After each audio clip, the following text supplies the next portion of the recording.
Huli ka isang lalaking nag-alay Spider-Man sa pagnanakaw ng mga kable ng kuryente sa Antipolo City. May unang balita, si EJ Gomez. Kuha sa video pasado alas 7 ng umaga kahapon sa Barangay Mayamot, Antipolo, Rizal, ang isang lalaking nag-ala Spider-Man sa pader ng isang creek sa Sullivan Avenue. Kita ang pliers na nasa bibig niya habang siya'y nakakapit sa alulod ng bubong.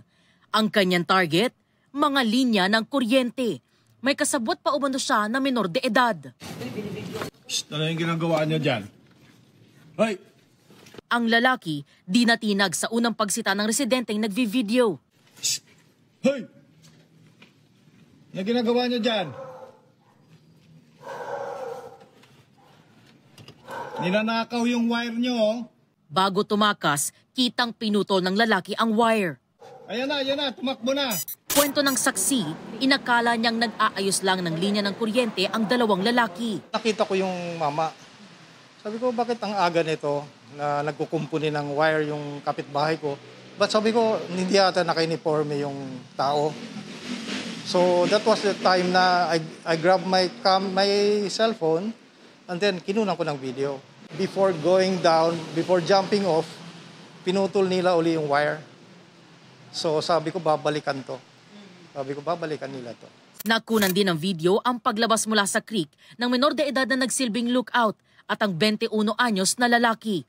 Nakunan pa sa mga CCTV ng barangay ang paglalakad ng dalawang sospek. Sa isang punto, nakausap pa ng mismong presidente ng Homeowners Association sa subdivision ang isa sa mga sospek. Dahil nga markado na siya sa subdivision, tinanong ko pa siya, sabi ko, saan ka na naman galing? Ba't nandito ka sa loob ng subdivision? Sabi niya, meron lang akong tiningnan na gagawin ko doon, pres. Dati na raw nangangalakal at nagnanakaw umano ang dalawa ng mga linya ng kuryente sa mga bahay sa creek. Anything na mabibenta nila para sa kalakal, kinukuha po nila. Sa follow-up operation ng otoridad, natunton ang hideout ng mga sospek. Nikot namin yung hideout nila, tsaka kung saan sila mga nagbabalat ng mga wire.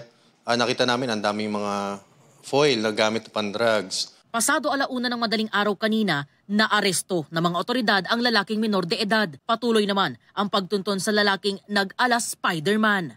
Ito ang unang balita. EJ Gomez para sa GMA Integrated News. Igan, mauna ka sa mga balita, mag-subscribe na sa GMA Integrated News sa YouTube para sa iba't ibang ulat sa ating bansa.